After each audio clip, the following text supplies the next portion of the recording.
স্কুলের মধ্যাহ্নভোজনের পরিবর্তে ছাত্রছাত্রীদেরকে খাওয়ানো হচ্ছে 5 টাকা দামের কেক। চূড়ান্ত অস্বাস্থ্যকর পরিবেশের মধ্যে ক্লাস করানোর ফলে গরম ও ক্ষুধার জ্বালায় স্কুলের ভেতরেই দীর্ঘক্ষণ জ্ঞানহীন এক ছাত্রীর অল্পের জন্য মৃত্যুর মুখ থেকে ফিরে আসলো 7ম শ্রেণীর এক ছাত্রী। ঘটনাটি সংঘটিত হয়েছে কালাইন উচ্চতর মাধ্যমিক বিদ্যালয়ে। গ্রীষ্মের বন্ধ শেষ হওয়ার পর স্কুল খোলার প্রথম দিনই ঘটনাটি সংঘটিত হয়েছে। জানা গেছে কালাইন উচ্চতর মাধ্যমিক বিদ্যালয়ে নতুন ভবন নির্মাণের জন্য পুরাতন শ্রেণীকক্ষগুলো ভেঙে ফেলা হয়েছে, আর ছাত্রছাত্রীদের পাঠদান করানোর জন্য টিনের বেড়া দিয়ে অস্থায়ীভাবে তৈরি করা হয়েছে শ্রেণীকক্ষ। এসব শ্রেণীকক্ষগুলোতে না আছে ফ্যান, না আছে জানালা। এক অস্বাস্থ্যকর পরিবেশের মধ্যে পাঠদান করানো হচ্ছে বিদ্যালয়ের ছাত্রছাত্রীদেরকে। বিদ্যালয়ের ছাত্রছাত্রীদের বয়ান মতে আজ সকাল থেকে শুধুমাত্র ইংরেজি ও বাংলা শুধুমাত্র 2টি বিষয়ে পাঠদান করানো হয়েছে। পরে বিনা কারণেই ছাত্রছাত্রীদেরকে প্রচণ্ড গরমের মধ্যে বিকেল 3টা পর্যন্ত বিদ্যালয়ে বসিয়ে রাখা হয়েছে।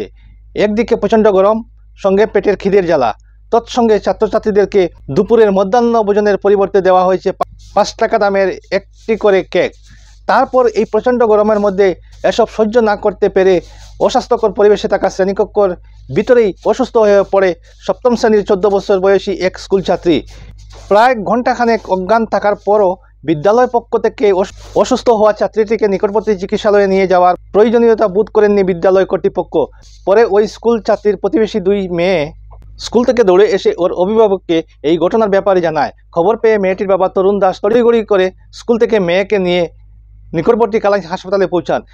অবশেষে হাসপাতালের কর্তব্যরত চিকিৎসকদের অনেক প্রচেষ্টায় প্রায় 1 ঘন্টার পর মেয়েটির জ্ঞান ফেরে।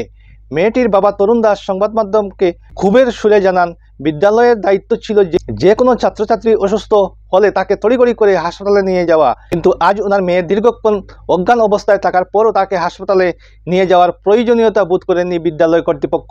আজ যদি ওনার মেয়ে কোনো কিছু হয়ে যেত তাহলে সম্পূর্ণ দায়ী থাকতো বিদ্যালয় কর্তৃপক্ষ। নাম কি দাও? জয়া দাস। আচ্ছা, কি দাস আজকে পৌঁছান তুমি?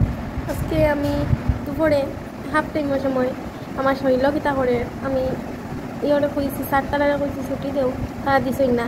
এরপরে আমার লগরতা কইছেন বউ ওখানে, আমি বইছি। এরপরে হাফ টাইম পরে আবার কিতা হয়েছে 2টার সময়। তারপরে আর আমি জানি না বুঝতে পারো না। ক্লাস কয়টা হয়েছে আজকে? 2টা। কিতা কিতা হয়েছে? বেঙ্গলি আর ইংলিশ। টিচাররা আইছিল না স্কুলে? টিচারটা আইছিল। ক্লাস হয়েছে না? না। আজকে কিতা তোমরা যে রুমের মধ্যে আছো, রুমে কিতা গরম বেশি আছিল? গরম বেশি, তো ঘরে বেশি। ছাত্র কতজন আইছিল আজকে স্কুলে? 14 জন আমরা ক্লাসে। 14 জন আইছিল? এবি মিলাইয়া। এবি মিলাই 14 জন।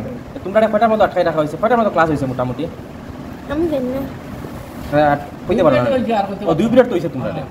আর এরপরে ফিট হয়ে গেছে আর কইতে পারো না নি? কিতা? প্রিয়া দাস।